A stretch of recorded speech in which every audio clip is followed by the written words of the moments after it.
Hello students, how are you? I hope you all are fine and doing well and also continuing your studies.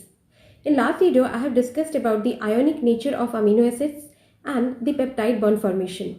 Now in this video, I will discuss about the structures of protein. So let us start the class. Students, now we will study about protein and their structures.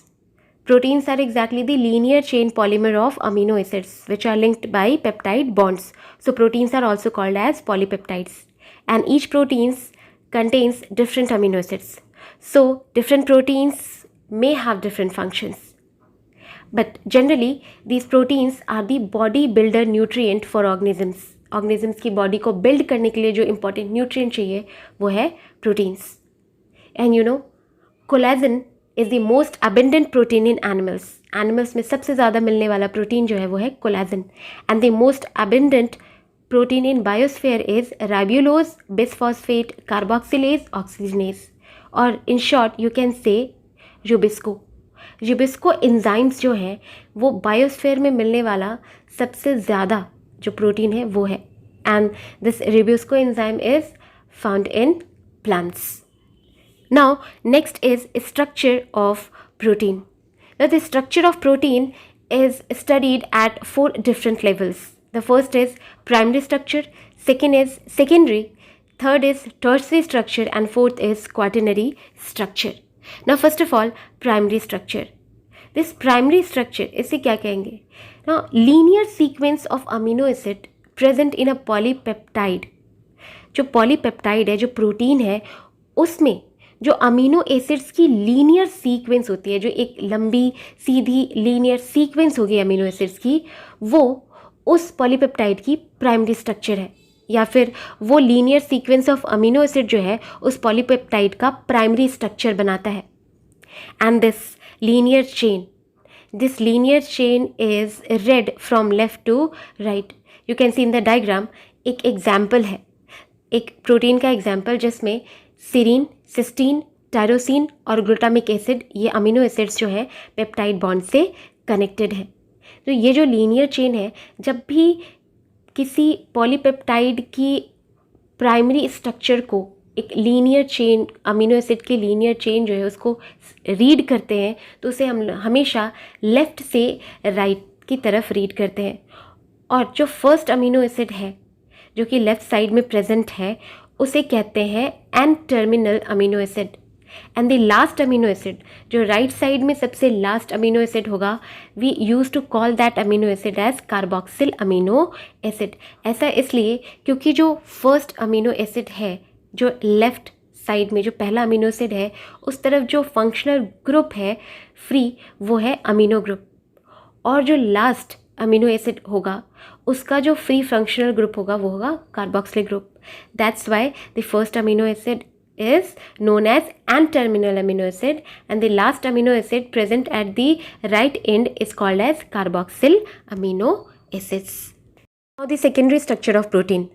When the linear chain of amino acid get folded then it forms secondary structure. Means जो primary structure में हमें linear chain of amino acid मिला था उसकी folding हो जाए तो वो secondary structure बनाता है.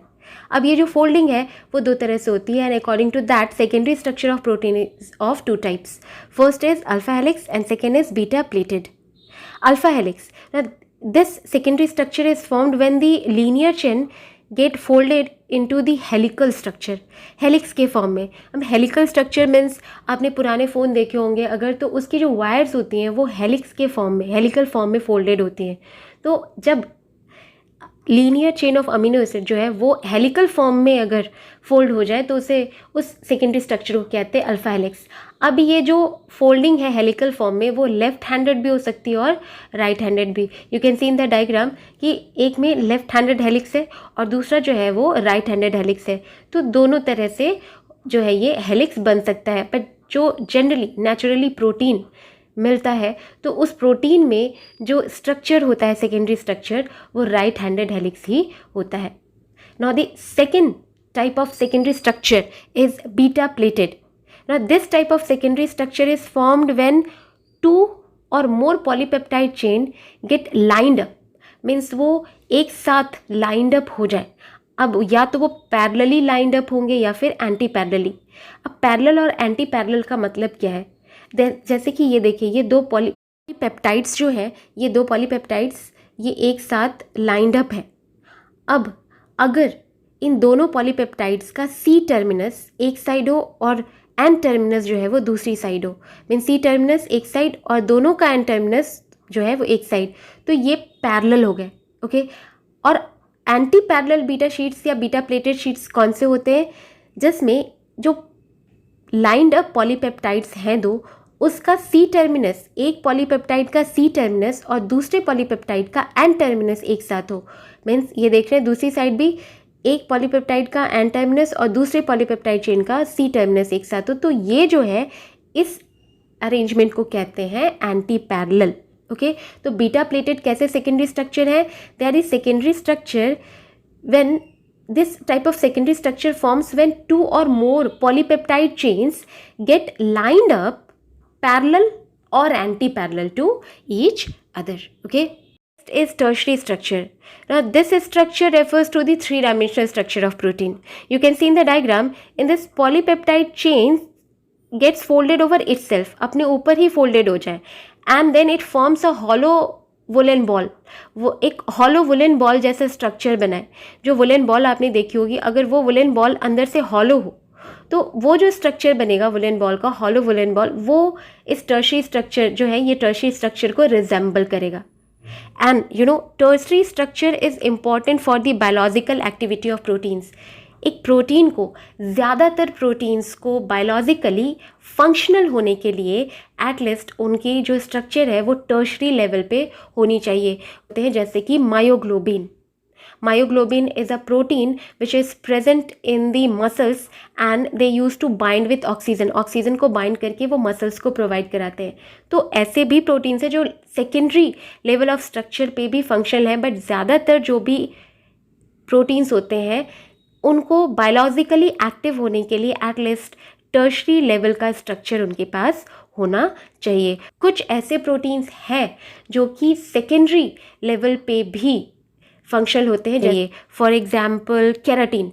Keratin is a type of protein which is present in our skin, in nails, in hairs, animals के जो हूव्स होते हैं उसमें। तो ये केराटिन प्रोटीन जो है वो टर्शरी स्ट्रक्चर में फंक्शनल होता है। Okay, now next and the last type of structure is quaternary structure.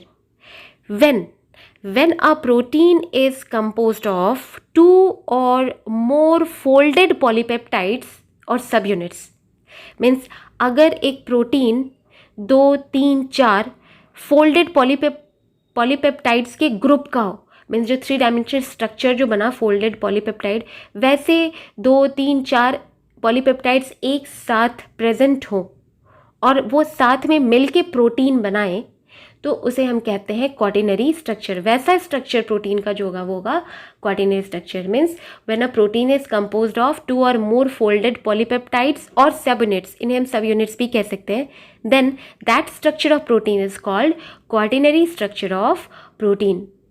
अब इसकी अरेंजमेंट जो है, दीज सब यूनिट्स और these folded polypeptides can be arranged linearly, means वो लाइन से एक के बाद लीनियरली अरेंज रह सकते हैं, जैसे कि बिड्स प्रेजेंट होते हैं रिंग्स पर, या फिर ये जो सब यूनिट्स है वो ग्रुप में, स्फेयर के फॉर्म में, मीन्स ग्रुप में एक साथ प्रेजेंट हो। फॉर एग्जाम्पल आप देख सकते हैं हीमोग्लोबिन का स्ट्रक्चर। जो हीमोग्लोबिन है वो 4 सब यूनिट का बना होता है। सबसे पहली चीज़ तो ये जाने कि हीमोग्लोबिन है वो बना होता है हीम और ग्लोबिन प्रोटीन का। You can see in the diagram, ये जो हीम ग्रुप है, haem group use to bind with the oxygen. Haemoglobin का हीम ग्रुप जो है वो ऑक्सीजन को बाइंड करता है, और जो ग्लोबिन पार्ट है वो उसका प्रोटीन पार्ट होता है। और जो ग्लोबिन जो है वो 4 सब यूनिट का, ये ग्लोबिन प्रोटीन 4 सब यूनिट का बना होता है, जिसमें से 2 जो होते हैं अल्फ़ा चेन्स होते हैं और 2 बीटा चेन्स होते हैं। ओके, या फिर आप कह सकते हैं 2 अल्फ़ा सब यूनिट्स होते हैं या फिर और 2 बीटा सब यूनिट्स होते हैं। तो ये जो हीमोग्लोबिन है, it is a best example of quaternary structure of protein, and it consist of 4 polypeptide chains that is 2 alpha polypeptide chain and 2 beta polypeptide chains. Okay. Now the functions of protein. The first function of protein is it forms the external protective structure of animals.